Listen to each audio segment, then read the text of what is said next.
And we're going to call the meeting back to order and take up item D1, which is our time certain 10:15. I apologize, Sophia. But we got the American Red Cross with their proclamation. Sophia? Yeah. Coming up to the podium. I guess we're going to be adopting this. Do you want to say anything about what Sure. American Red Cross is doing? Please state your name. Yeah. My name is Sophia Wages, and I'm the local Red Cross lead. Smarty pants. And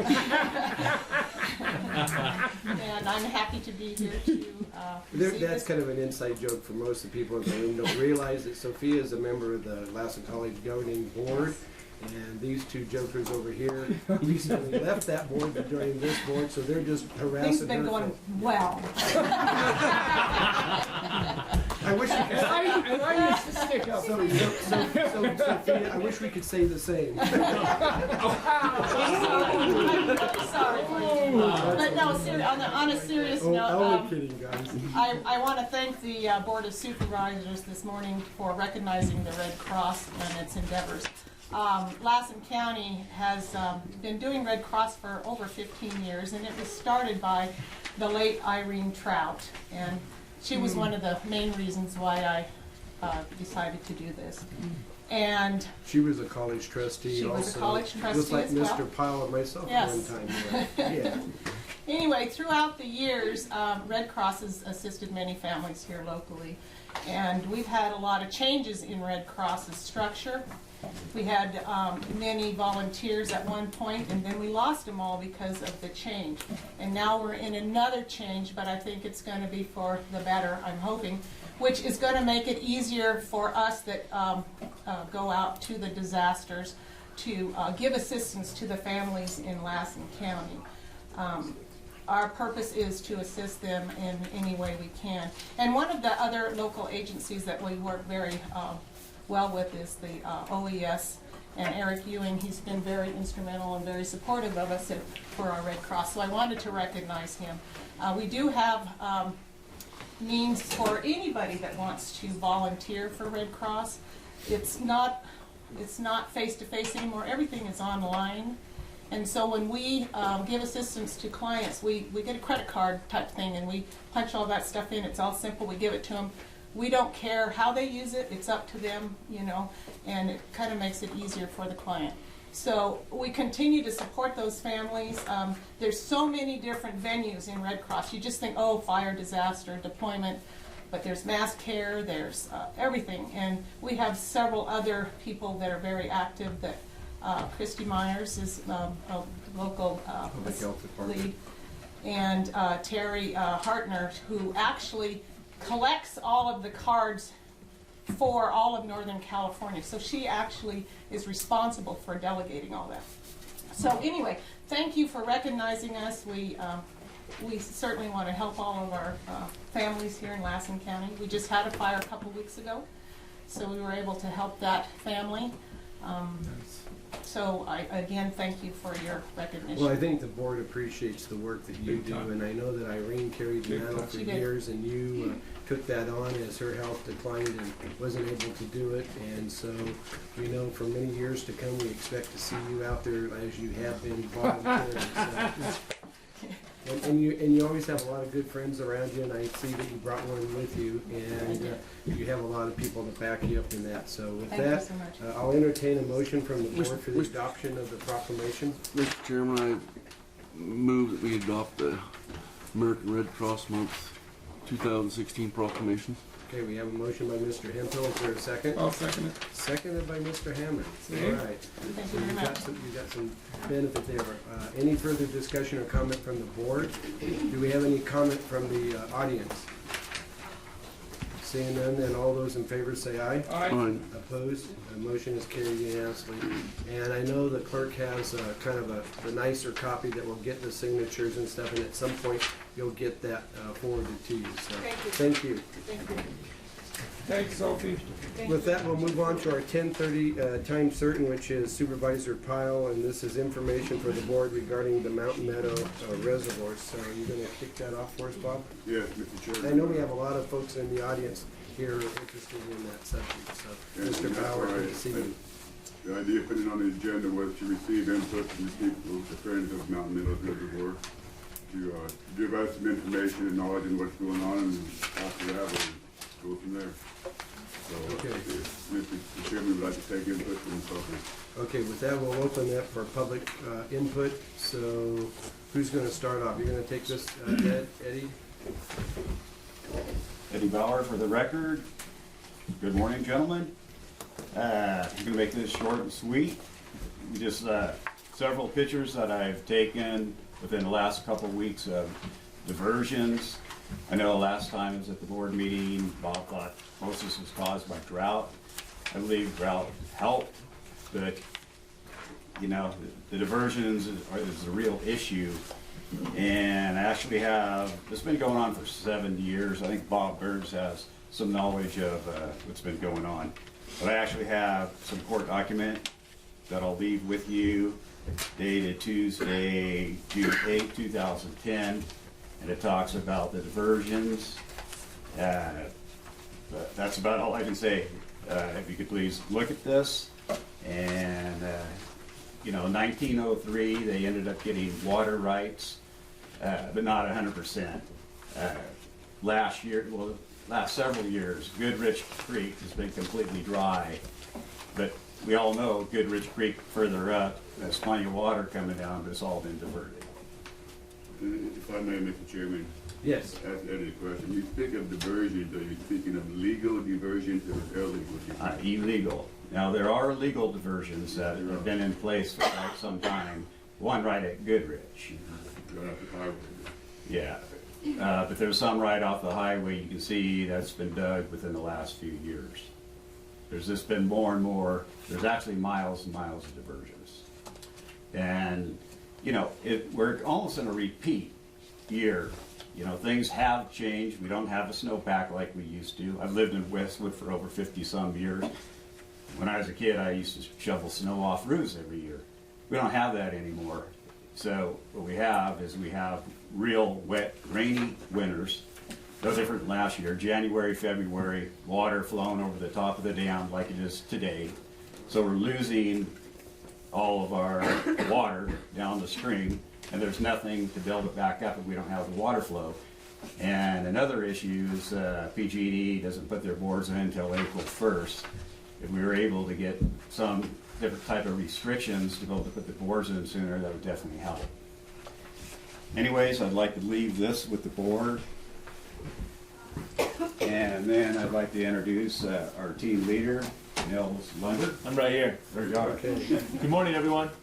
Thank you for getting us on the agenda, Mr. Kyle. So I passed out a little packet for you all. Yeah, could you state your name for the Sure. record? Yeah, my name is Nils Lunder. I'm the director of the Mountain Meadows Conservancy. I live in Indian Valley. And I wanted to give you guys a little background on the development of this Friends of Mountain Meadows group that's been happening in Westwood. As you all know, we had a draining of the Mountain Meadows Reservoir in September of last year. And shortly after that happened, I started getting a lot of phone calls from Eddie and from others with a lot of questions from me that I didn't really have the answers to. So one of the first things we did is we had a public meeting to discuss this and basically to provide a platform for the local community to discuss what they, actually for them to grieve and to be angry and to start the process of moving forward. And fortunately at the last minute, PG&E, Joe Wilson's here from PG&E. PG&E, I invited them to come, I invited Fish and Wildlife to come. And fortunately at the last minute, they were able to come to that first meeting. And even though it wasn't necessarily a harmonious meeting, we were able to kind of start a process of moving forward from the drain and kind of building a platform for the community to discuss their concerns. And actually, it's really been helpful with us building a better relationship with both the Department of Fish and Wildlife and PG&E. So I feel like it's been a really positive process.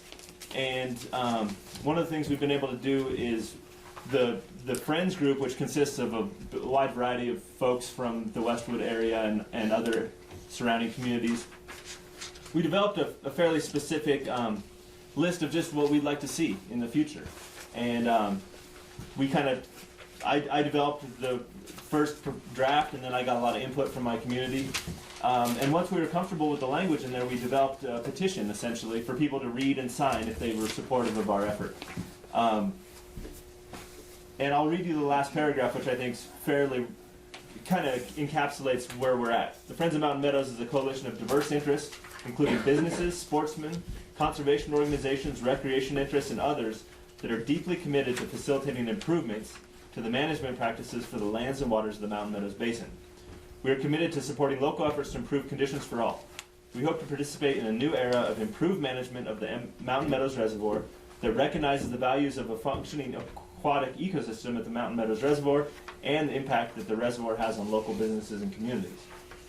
We are willing to volunteer time to raise funds and to work with both Department of Fish and Wildlife and PG&E to achieve our mutual goals. So that's kind of the summary of that, and you have copies of a lot of the signatures we've received to date. So basically, we want to just show you that we have a broad-based, we're not trying to cause fights. We're trying to find solutions, basically. And I feel like we've really come a long ways with PG&E and with Fish and Wildlife. I'm going to give you a couple examples of what we've come to, some of the things that have happened. One of which is Fish and Wildlife and PG&E are going to meet with the community of Westwood every 3 months on a quarterly basis. And that's really helpful because the community has a lot of local knowledge. And Fish and Wildlife and PG&E are committed to rebuilding the sport fishery there at Mountain Meadows Reservoir, which is a big deal for our community, both for recreation and for visitation to the community. Another thing that's been positive is we've gotten letters to support for this collaborative effort from a real diverse group, including Mountain Meadows Conservancy, Sierra Pacific Industries, the Lake Elmonor Watershed Group, which has a strong stake in water quality in the Elmonor Basin. So that's out of Lassen County's jurisdiction, but it's an interesting situation because Mountain Meadows Reservoir is the top of the Feather River watershed. It's in Lassen County, which primarily is a Great Basin watershed, right? So we have kind of some jurisdictional things. So the reason we're here today is we would like to get a letter of support from the Board of Supervisors for the big picture here, which is this Friends group's really leading to positive outcomes, and we're gonna realize better management of the reservoir for downstream users, for recreational users, and we really think that that's going to have a strong impact on our local communities. So that's one of the main purposes of being here today, is hoping that you all would be supportive of just showing your support not only for this effort, but then down the road we're going to be applying for funds to do things to improve recreational opportunities, maybe a boat ramp, restrooms, things that we feel are imperative. We'll work closely with PG&E and the Stewardship Council to pursue these things, but having you guys aware of our efforts and seeing that it's not a divisional thing, but more of a uniting piece, we feel that this background will maybe help you in the future if we seek letters of support for specific projects. So that's the purpose of being here today. And one of the big pieces is we want to see a stable reservoir that is reliable for tourists, for fishing, for hunting, for water sports, and we feel like working with Fish and Wildlife and PG&E, we're really on the right path. Okay. Well, thank you, Nils. Any questions? Do you have any questions from the board? So if you were interested in developing letter of support, I have a template that I sent to these other folks who participated. But if you do have a chance, I know you're all very busy. If you'd like to maybe give a copy of that to Mr. Egan, and through his office and working with Bob, maybe they could put something together that the board would be, I think we'd be more than happy to sign on to support the That'd be great. cooperative effort. So I can get that to you. But I know you're busy, but if you do have a few moments, just take a look at these letters. They're really good. And, including California Waterfowl Association, a big diversity of groups. And the main unifying theme is everybody agrees that it's a special place, and that with some coordination and some communication, we can make it better for everybody. Yeah, we just did it. Pretty impressive collection. Great. So, All right. Okay. Do you have any? Does I was anybody gonna else ask from Westwood have if- anything to add? I was going to ask, before we do that, if maybe either PG&E or Fish and Wildlife would like to maybe add to what you just presented, and then we'll open it up for general input from the rest of the Great. community. Thank you, guys.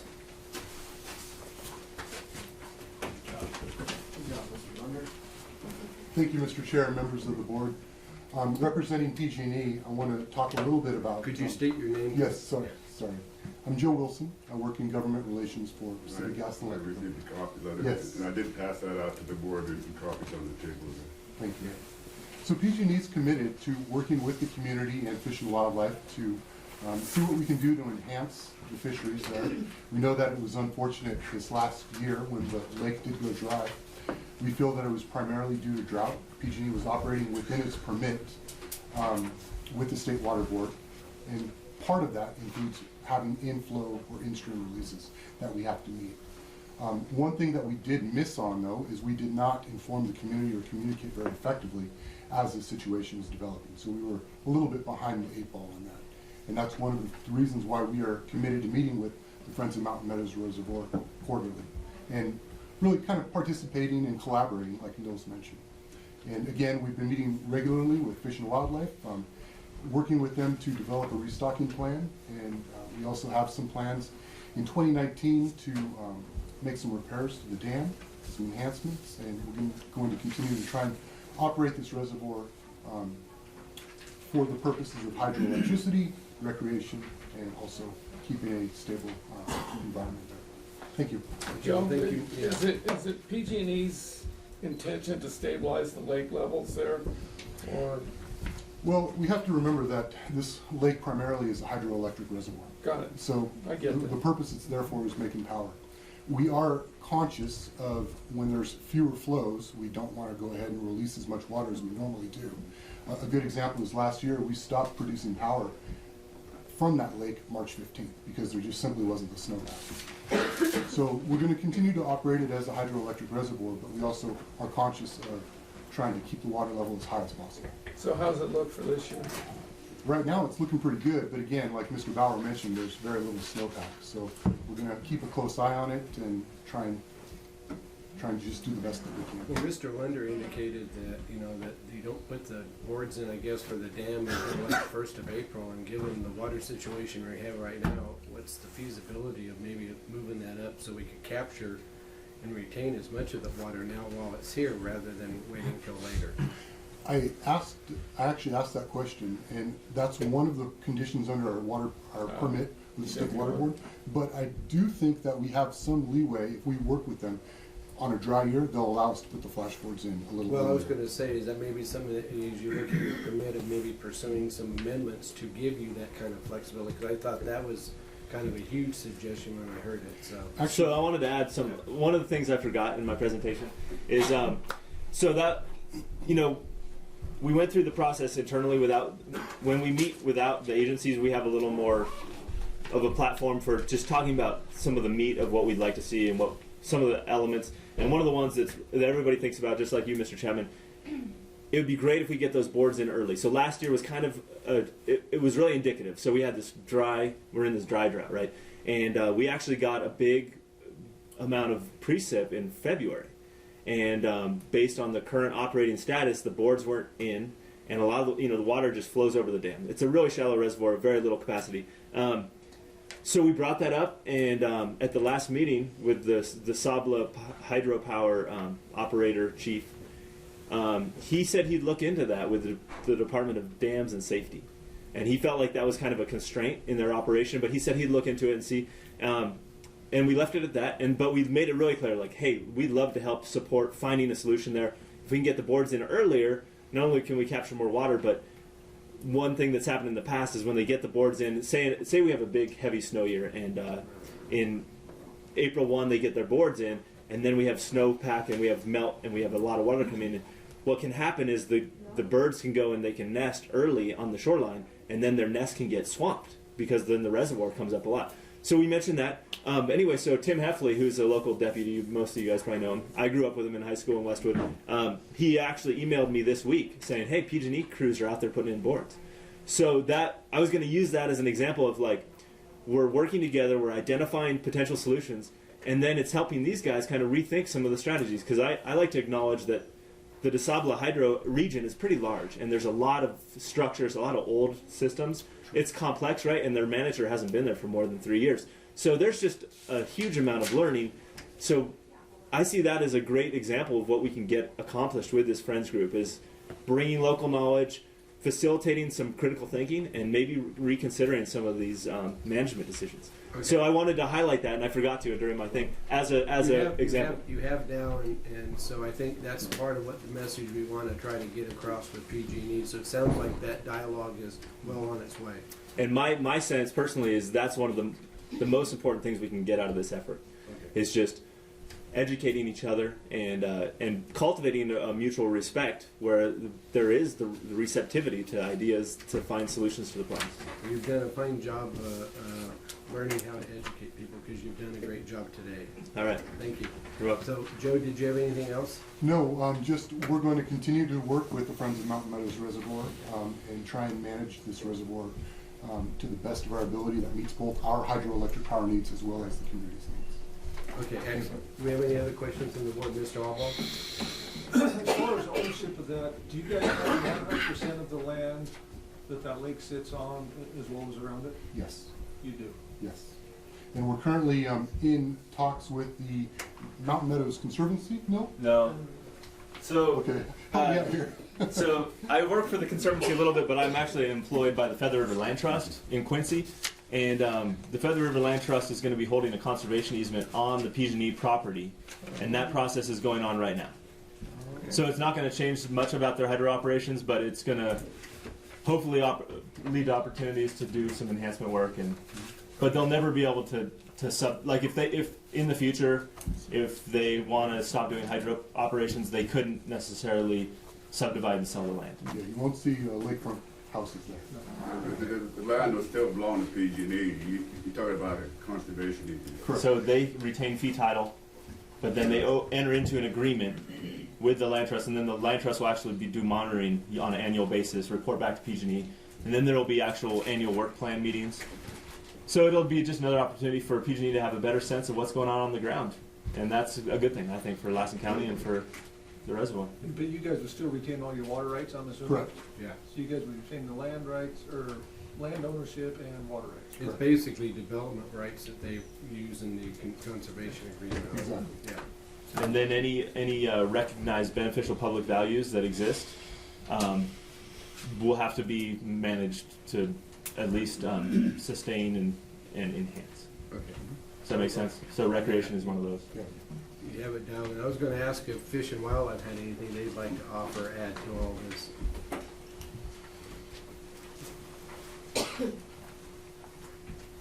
My name is Paul Devine. I'm a fisheries biologist for the Department of Fish and Wildlife. I cover Lassen and Modoc counties. Mills and Joe both gave pretty good summary of what the efforts have been. Basically what we've been working with PG&E and their management is they have of course a permit through the State Water Resources Quality Control Board. I said that right? And an agreement with the department, and that stipulates some key lake or reservoir levels and what must be maintained in the stream.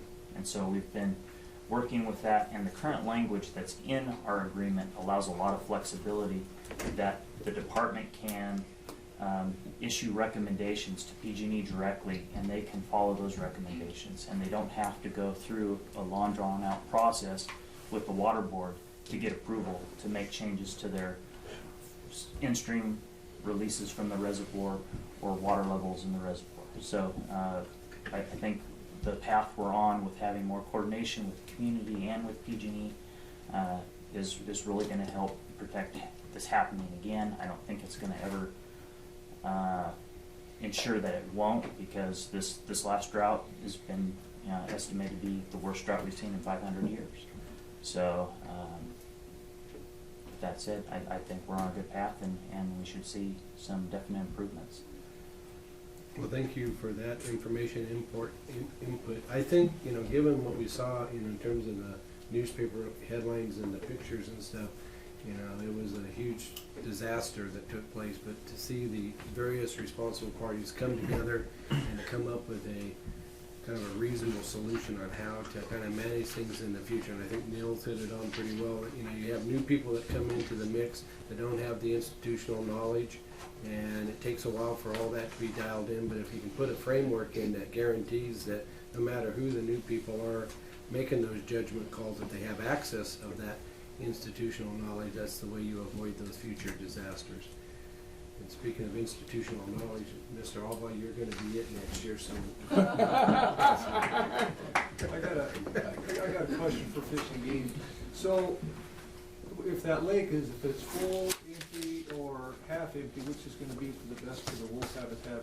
I mean, they're coming in, so I mean, which one are you gonna want for the wolf? He's a fishery biologist. Yeah, I'm a fisheries biologist. I bailed you out.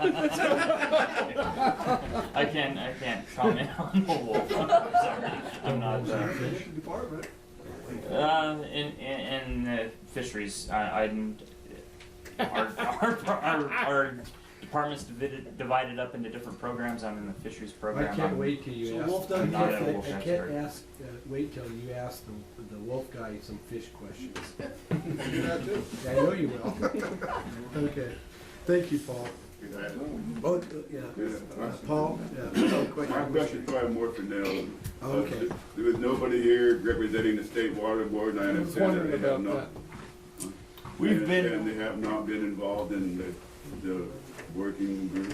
No, we've invited some folks. It's kind of a large organization to figure out how to contact, but we've made some contacts, some inroads. We hope that eventually they're at the table too, because otherwise there's always somebody to point the finger at, right? But they are responsible for the water rights. Right. So what Eddie's talking about is relevant. It's not a real focus of in my perspective, of the Friends group, just because it's kind of specific to the landowners upstream. We actually have open dialogue. I've facilitated trying to get a meeting scheduled with SBI just because I feel like it'd be better to start with conversations rather than litigation. And it's an old system, right? So PG&E bought a reservoir that was built in 1914 for the first hydropower in the whole region, right? So it's an old system. There's a lot of elements that need to be improved upon, and I think most of the landowners are on board because it's in their interest to be more efficient with their water, to produce better pasture, and have better yield from their crops. Maybe we could write a letter to the water board asking them to help participate in your management. That'd be great. You know, so if we wanted to, I could help develop a template for that and get it to Mr. Egan as well. Yeah. But we would like to have representation there because we feel like it's relevant, and we don't feel like we're trying to stir up a problem that doesn't exist. You know, we're basically trying to find solutions. And we know that. I don't think you can succeed without their input. I mean, they are a major player in this, what you're trying to do. And they always defer to someone else. Oh, that's actually the regional water quality board. That's not ours. You know, so they're always pointing. It's a navigation game, and we're doing what we can with limited time and resources. We could Basically. probably help out there. Okay, well, we'll have, if you could work with Bob and Richard and put those letters together, the two, now it's like two different letters. We can get those back before the board, and the board can take the appropriate action to lend its support. That'd be great. Hey, Bob, thanks for that input. That's helpful because that might help us get someone to start caring a Somebody little bit. start attending your meetings, right? That'd be great. And even if it's just quarterly, it'd be good to have their input and their perspective and their expertise. Having served on the Regional Water Quality Board on a couple of occasions, I guarantee you, it is a navigation issue trying to figure out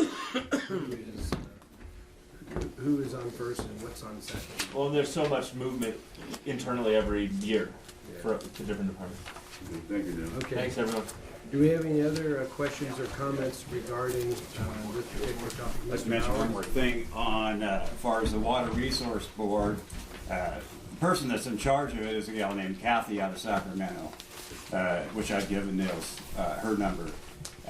But obviously there's an investigation also going on with this with Fish and Game, who also, when I spoke with Kathy, Fish and Game had already talked to her. So, you know, it's not like they're not involved.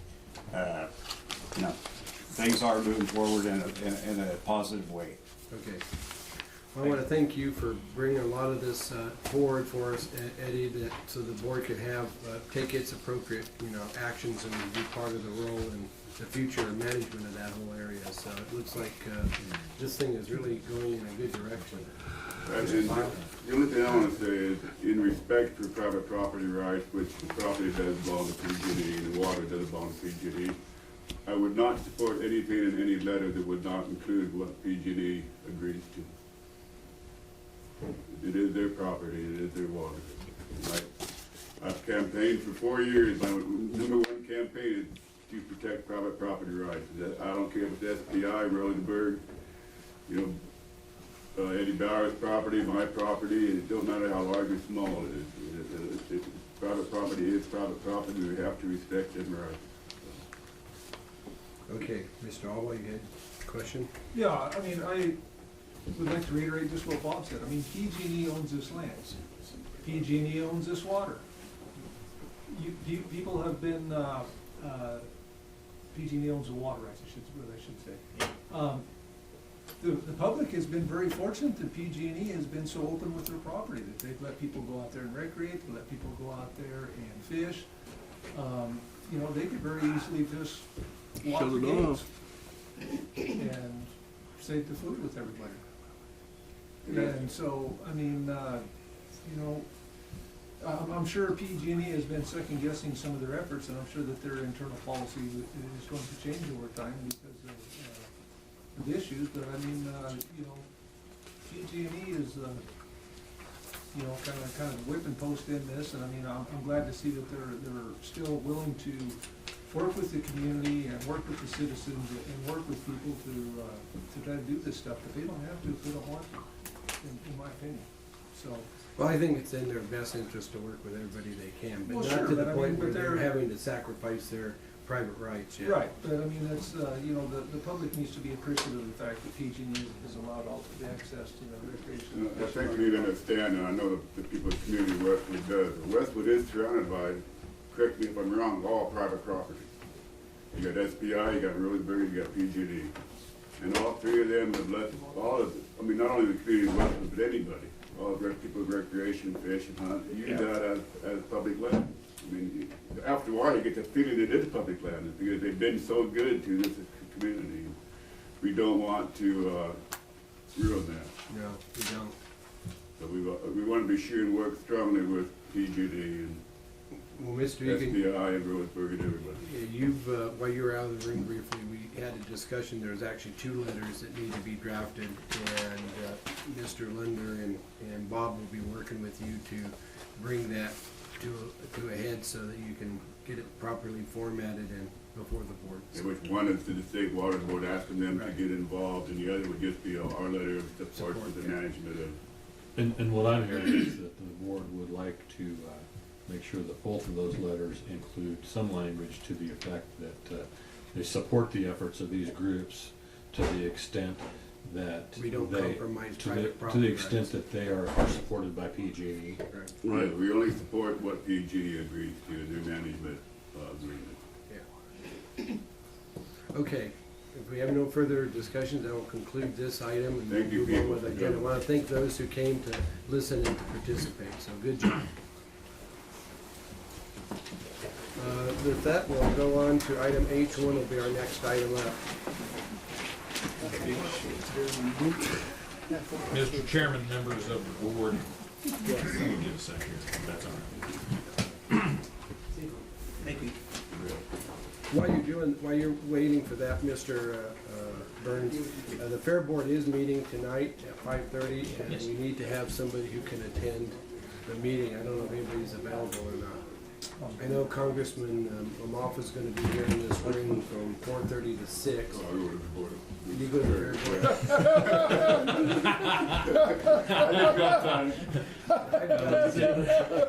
I've got two. Boy, that leverage, didn't it?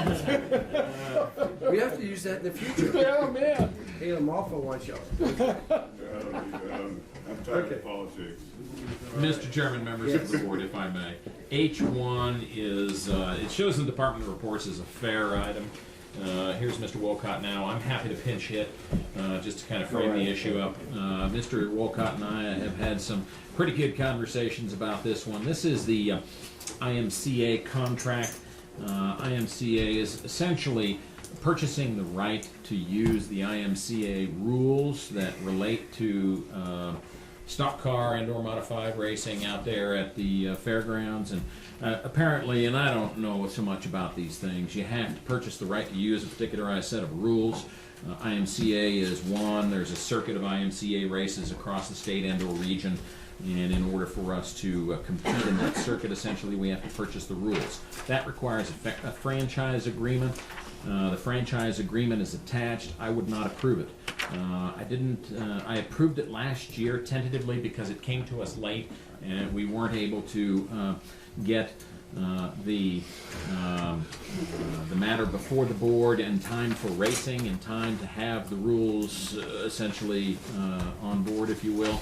But the specific reason that I did not approve it, and I approved it last year on the condition that we come to board this year to get your consideration of the issue. The last term of the agreement. Item M, I could tell. Yeah, item M. I picked this up and I saw that. I thought, well, that's why he doesn't like it. Well, of course, it contemplates that if there's any dispute arising out of the use of the franchise rules, that litigation will occur in Benton County, Iowa. Now, I don't mind traveling, but it just, I'm sorry, I'm being a little tongue-in-cheek right now, but it requires that we agree to litigate anything that arises out of this agreement in Benton County, Iowa, where IMCA is housed, essentially, where they run their operation. And I don't know if they, I don't know the complexion of the legal environment in Benton County, Iowa. Now, the converse of that is I'm not saying we got to litigate anything or that we have a clause in the agreement that says we have to litigate in Lassen County. I'm just saying I don't feel comfortable approving an agreement that requires that we litigate, if there's litigation, in Benton County, Iowa. Now, my response to Mr. Wolcott was, you should present this to the board. If the board wants to approve it in its current... No, by the way, IMCA won't flex on this. They will not change that term. They will not remove it. How many members is there of IMCA? I have no idea. You know, there's 208 tracks. It's throughout the whole United States. It's big. It's big. Yeah. And from their perspective, I can understand that if they're going to be putting out their rules, their agreements to all across the country, that if they're going to get sued, they want to get sued at home. I get that. But from your council's perspective, I wasn't comfortable in just agreeing to Benton County, Iowa as the place we go. I don't know who the judges are. I don't know, Well, you're not supposed to know every judge, Bob. It's a hometown advantage, no doubt. Anyways, my point to Mr. Wolcott was, put it before the board. If the board wants to, I'm good if you want to approve it in its current form. I just wasn't comfortable doing it. That's all. Did I put it out there for you? No, that's exactly what we talked about. Yes, sir. That's what happens when you invite an attorney to your meeting. Hey, there was one other issue, and this just caught me at the end there. It looks like in paragraph M, it just drops off mid-sentence. I was wondering about that. Yeah, it says the parties hereto consent to personal, and then that's the end of the agreement. I was wondering about that. Personal. Boy, you could fill that in with a whole host of things. Well, if it's not there, it's not there. So That's true. obviously, you can't. You see it?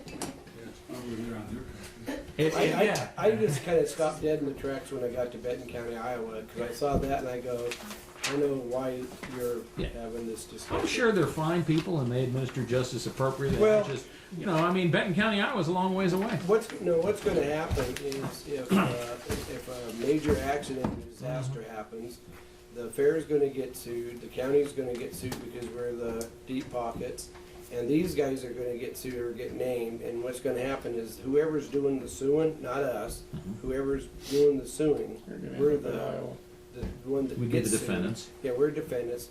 They're the ones that are going to. This is kind of designed to kind of insulate them from. You got 218 tracks, and if you've got 50 to 100 parties out there racing on that tracks, you can multiply the potential for a problem and litigation. So we're going to be a defendant. We're represented by that insurance out there. We don't have, Trindell doesn't do the fair. We have that fair. California Fair Service. California Fair, okay, so just like, I mean, we have, Bob, you don't have to worry about you packing your suitcase. I going to know, Iowa. I know. You know, what's gonna happen is that we're gonna turn it over to our insurance folks. They have their fleet of And we attorneys. also have K&K insurance. Yeah, and so But- those folks are the ones that are gonna be fielding the attorneys that will go to Benton County, Iowa to, you know, deal with the litigation under this particular aspect. So, and it may be in federal court in Sacramento, it could be in federal court in Iowa, it could be somewhere else, who knows? But we're gonna be basically a party, and if there's any inherent liability, we have our insurance in place to take care of it. And obviously, we have a deductible, so there'll be some out-of-pocket expense, but that's gonna happen no matter if it's litigated in Benton County, Iowa, it's litigated here or Sacramento, or who knows where. So I'm trying to pay attention to those details, and I think it's something that was worthy of at least having the discussion. If you want Well- me to approve it on that premise, then I'm Yeah, certainly and- content to and do so. let me give if that's your let me instruction. give a real life scenario, and I think this is Sure. for the benefit, particularly for our newer board members. Okay, and this wasn't that many years ago. It's probably within the last 20 years. There was a kid that was got in trouble in Los Angeles County. You know, just a juvenile that was having issues growing up in life, and he was taken out of his home by, whether it was a foster thing, and they put him into a facility in Orange County. That it was a private facility, nonprofit, wasn't Orange County, but it was located in Orange County. Well, the kid didn't like living in this whatever facility he was assigned to by the court of competent jurisdiction. So he runs away and he joins the circus. And the circus traveled a meandering route and wound up in Cedarville. And they performed in Cedarville. And the circus is over, and the circus is now coming down Highway 299, and they're just past Aaron's house. And there's an accident on Highway 299 in the state right-of-way. But it's just in that little corner of Lassen County that comes through. So this kid gets hurt, and he doesn't die, but he has some medical issues and other costs that are there, and a lawsuit erupts out of this. So Los Angeles County got sued because that's where the kid was from. Orange County got sued because that was where the kid was supposed to be. Okay, the circus got sued because they were the ones that had the runaway in tow. And Lassen County got sued because that's where the place of the accident was. It wasn't even a county road, it was a state highway. But nonetheless, it was in Lassen County. And it took probably the attorneys that were involved in all the insurance. Really happened. This really happened, yes. I was sitting right here on the But the point being is that, you're gonna get sued just getting up in the morning because that's the nature of society. And so in that particular case, it took a few months, but eventually the court cut us out of the action. And the focus was really I think even the motor, Ford or whatever, the automotive company that was the manufacturer of the rig that had the wreck. You can imagine in a circus what that could have been. But anyway, I thought to myself, why are we getting sued when we had nothing to do with it? But nonetheless, we're going to get sued because we're the county, and that's the nature of the game that's out there. So if you're going to take the attitude that, let the insurance attorneys go to Benton County, Iowa, if that's where it winds up leading them on anything that comes out of this.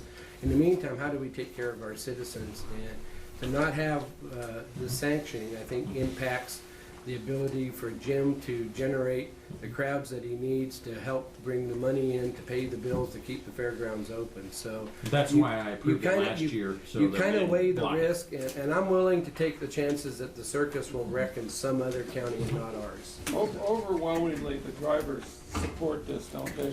I mean, Oh yeah. Well, that's the reason why we had it Yeah. we had it, I don't know how many years ago, and it was miserable, so we didn't do it again. And then, I guess 2 years ago or something, they voted on doing it again. the guys I talked to really want this to Yeah. happen. Yeah. Well, it gives them a little bit of insurance too, in case Yeah. they get in an accident, they Yeah. get $50,000. And I mean, and I can understand why Bob did it. I mean, when I gave it to him, we kind of talked about it right off the bat. So, he obviously. Well, needs this it. obviously wasn't a consent calendar item, so anyway, Mr. Big Hill, buck. Jeff's got the floor. Why is it just modified cars? Why don't stock cars and hobby stocks? How can I put this good? We have a lot of problems with the Strickleys and not so much the minis, but the stock cars, even abiding by what we have now. And that's why we have not pursued it to go into the stock.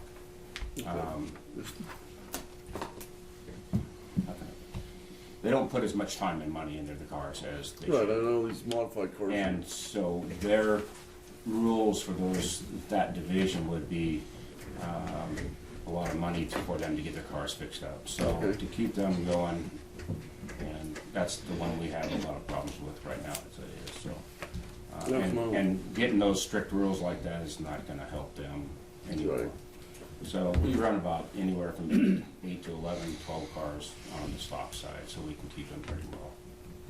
You know. Mr. Chairman. Yes.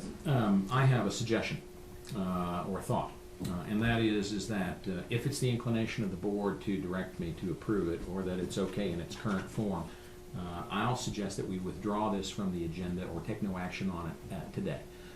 Then I will fall back, meet with Mr. Wolcott, and we'll try and see if there's follow-up language to that kind of hanging sentence. Yeah. And assuming We'll fix that, yeah. we'll fix that. But assuming that works out just fine, I'll approve it myself based on the consensus that I've seen and heard here today. Yeah, I think that would be, the Yeah. main thing is we don't wanna have it delayed.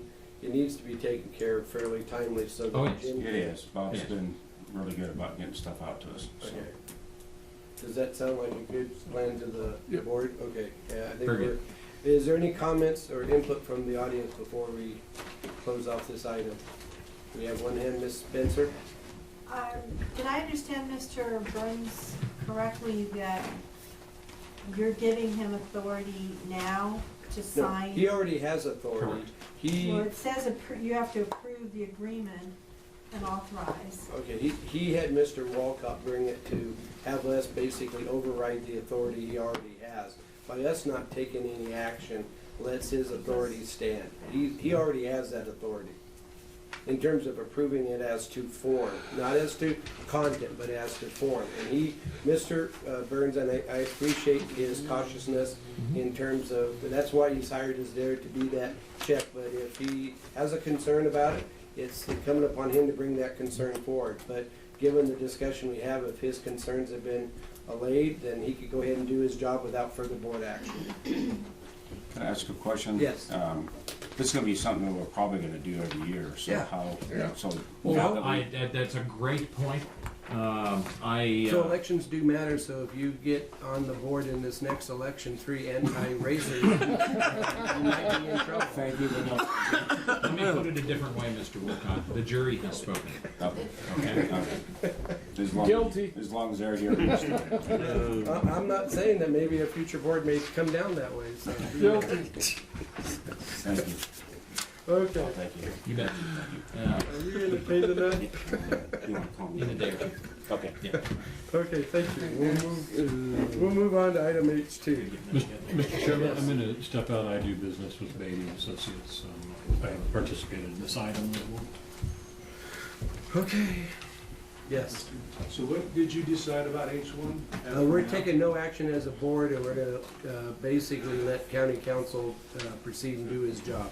He got enough of a sense of what the feelings were that he could take appropriate action. So I apologize. I thought we made that clear, but I guess we didn't. And that's a good catch, Paul. Thank you. Mr. Millar? Yes, good morning. Since you scared Mr. Egan out of the room, so I guess so. the coast is clear. Yeah, previously, the board has authorized the Public Works Department to proceed with an appraisal and to negotiate for the acquisition of the real property where the Lassen County District 1 Westwood Road Shop yard is located from Shasta Forest Timberlands LLC. We've completed the appraisal, third-party appraisal, and we've been able to negotiate at the appraised value of $120,000. So the item for you today is to adopt a resolution which basically allows us to proceed with the required noticing. What this will do is we'll circulate in the Lassen County Times 3 times, announcing a public meeting and for the consideration of approving this. So the April 12th, 2016 at 10:30 would be the public meeting, future meeting. I'd make a motion to approve. Okay, we have a motion by Mr. Pyle. Is there a second? Second. Second by Mr. Hemphill. And if I may, for precision, may I ask, is the motion to, number one, adopt the resolution, or, hang on just a second, let me get, Thank you. Thank you. Numbers 1 and 2 on that action item, H2. Thank you. So right now, the road shop we have is sitting on Shasta Forest Timberlands, which we've been leasing. We've from been them. leasing since the 1960s. Yeah, I was gonna say forever. I mean, I know it predates 1976, so, because Right. it was there in 1976 when I first went there. Yeah, so it's definitely in our best interest to own the property, and that they're in a position now where they'd like to get rid of it as well. Okay. Now, I'm looking at this map here on the back that you have as attached. This is the road shop property here. What's this, is this easement, what's this hashed area? That is an existing easement we already have from Shasta Forest for the 821 or Winnie Road. Okay, so that's part of the road, and of course that if we're gonna acquire this, then we own the land, we will own the land that would, if we needed for the road itself, so. Correct. Yeah, okay. I just thought that was kind of like, it didn't seem to fit with anything else that was in the paperwork there. It was kind of odd. Yeah, that's an easement basically leading up to, the property behind is what we're actually acquiring. Right. So that hash part is just a road easement. So we're also acquiring this right here? We're acquiring the big parcel, we're not big parcel, acquiring the not- hash. Yeah, that's what I. The little thought. parcel is the Westwood Y, right? Or the mini market? Yes, station. and then Yeah. That's it. the hash mark there is actually a road easement we have from that parcel. Okay, from that parcel. Yeah, so we'll basically be acquiring that The piece big behind parcel. it. Yeah. Right, 3.6. I just want to make sure, because when I was looking at that, it raised a lot of questions and didn't have any answers in here as to why that was significantly delineated that way. Okay, do we have any other questions from the board? Okay, we have a motion on the floor. Ms. Spencer? A couple of questions. The assessor's office shows that parcel at 3.48, and Public Works shows it at 3.69 acres. What is the discrepancy? During our negotiations, what we did was follow the existing fence line. Actually, we went 2 foot outside the existing fence line, so we didn't have to remove any fencing or Was in it the future. surveyed? It was surveyed. It was surveyed. Can we Yes. get a copy of that survey? Yes, the legal, yes, I think we did a copy of the legal. Okay. so legal Yeah, so basically the parcel was the, whatever it was, 3.4, 3.5. 3.48. And then during our negotiations with Shasta Forest, we decided in both of our interests, we'd take and square it off for one reason. Part of it was at an Outside angle. perimeter. And then to acquire the property outside of the fence. Okay. So all the of- property footprint is actually larger than Larger what we than- now have as the fenced off area. Correct. Also, my understanding is that all of these structures have been put on there and paid for by the county. Correct. Okay, was that value included in the estimate, or was it valued at, because I noticed there were several copies that said vacant land. Was the property assessed as vacant land, or was the property value assessed with the structures we paid for? No, the property was valued as vacant land. Vacant land. Okay, so we have a $45,000 that's sitting in there for this purchase. I guess it was anticipated that, That was just the number we threw in at the beginning. okay, So what but it's they- there for land. It's there for land. So the county has to then put in this budget year, they have to increase that to pay for the $120,000. Correct. The intent is when it comes back in April, we'll do an appropriation request at the same time. And that will be out of the road fund, not Be out out of of the the county road general fund. fund. I'm sorry? It'll be out of the road The fund, road fund. not Road the fund, county right. general fund, yeah. Okay. Mr. Alba had a question? Eileen asked it for me, so. Oh, okay. Well, that's good. Yeah. She's reading your mind. I was gonna ask what the great value of the building versus land is. You think of You got it. Okay, excellent. If there's no other questions from the board or from the audience, we have a motion on the floor. It's been seconded. All those in favor say aye. Aye. Aye. Opposed? Motion is unanimous. I was going to go for a poll vote, but then I thought, well, why are we going to do that? It's not going to be unanimous. Thank you. Okay, thank you for that. Would you That invite Richard brings- back in? yeah. I will. Thank you.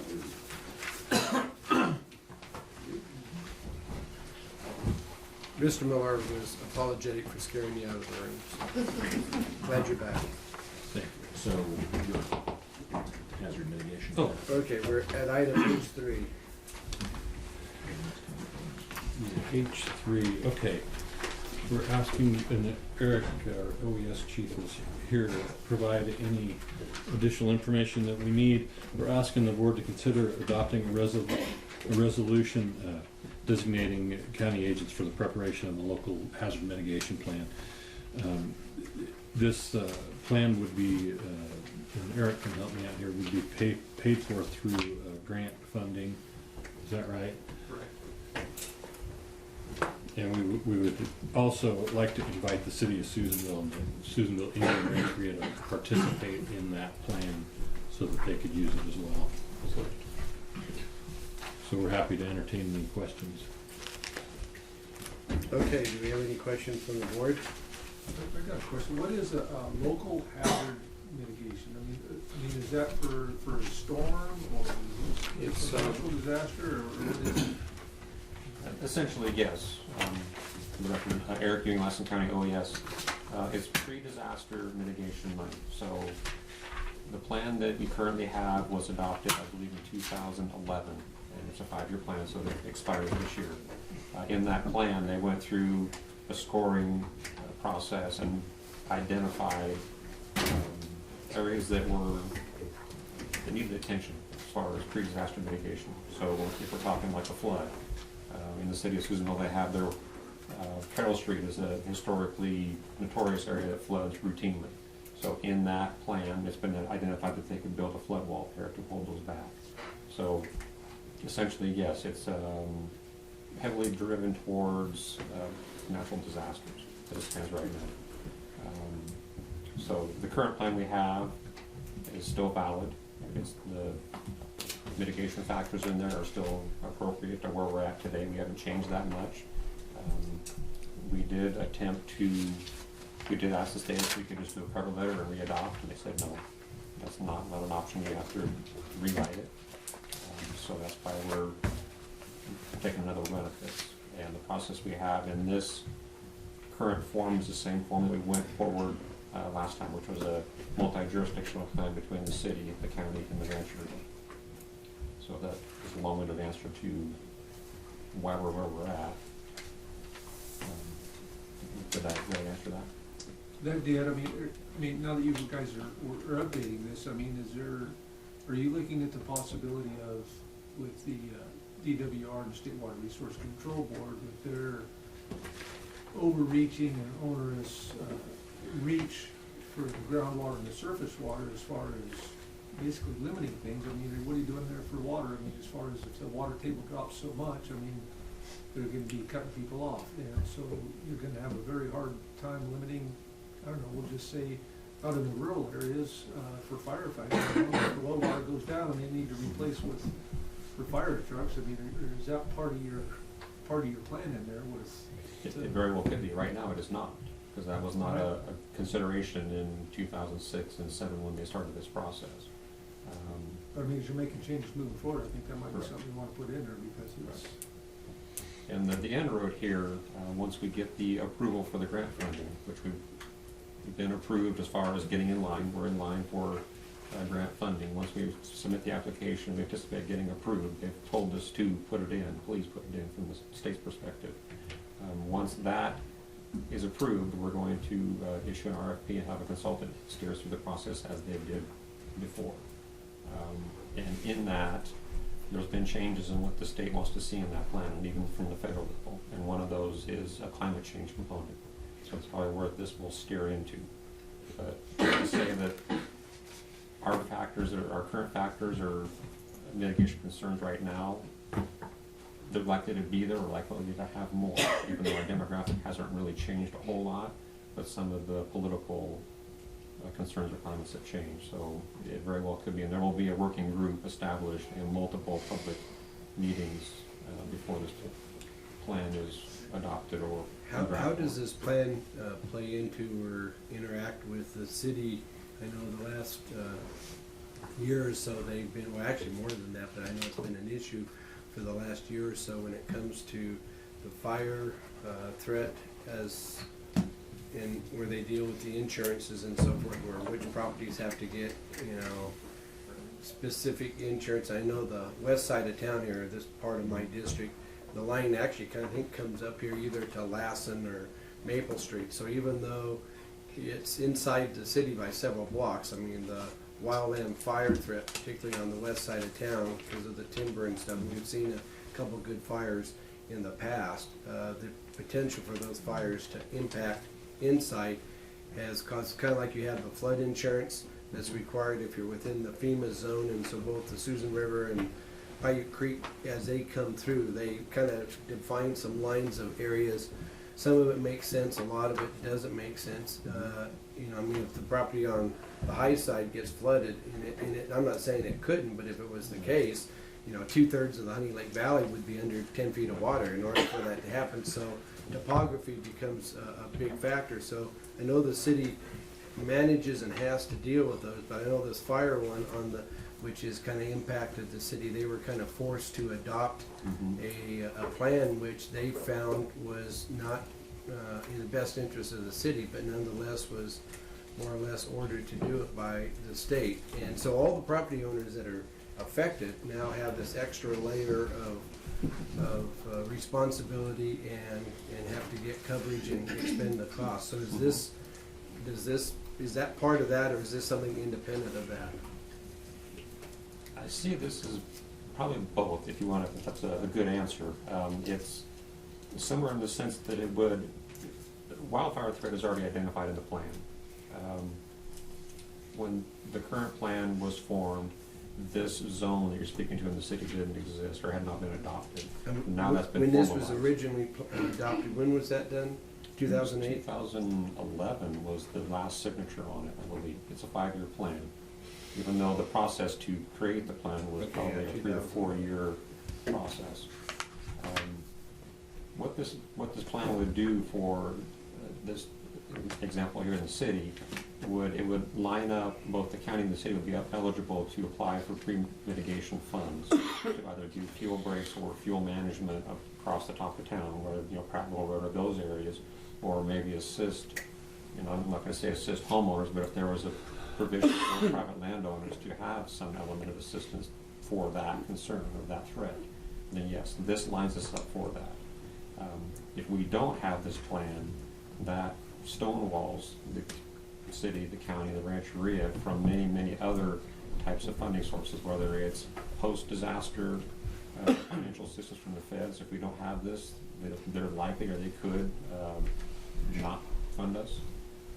And that's the biggest one. It does put us in line for pre-disaster, and that's a little easier to achieve, but post-disaster is the one that really caught my eye, and I did not know they have that control over us without this plan.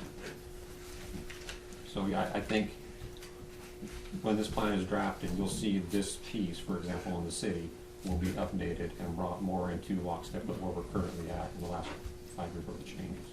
Okay.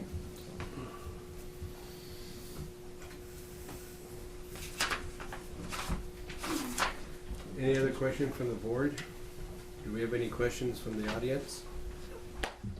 Do we have an action? Do we need to adopt a resolution? Yeah, we have a request for a resolution that basically it's Richard Egan or, and or is in caps. Maury Anderson is authorized to negotiate. So why isn't Eric being authorized. I think we patterned that off of the last resolution. It easily could be Eric. Could we add him to the, Sure. as part of the negotiation? I mean, Sure, we can do Yeah, I that. think the original intent was more of a planning document than an emergency type You document, want to but capitalize "or" for Eric or leave it "or"? I think we should capitalize it for Eric. I think his whole name should be in caps. wow. It means you're responsible for any screw-ups. It is more of a planning document than an operational document. But we're dealing with emergency planning, and I think Eric is, as the OES chief, I think it would be good to have him, be a party to it. I don't think we want him to replace the ones that are here, just be an added. I'm fine with that. The more the merrier. Okay. Spread the blame. Yeah, that way there, yeah. Okay, so if that suggestion's taken in place, then maybe we have a motion. I move, we adopt resolution number 16-013. 16-013. Lucky 13.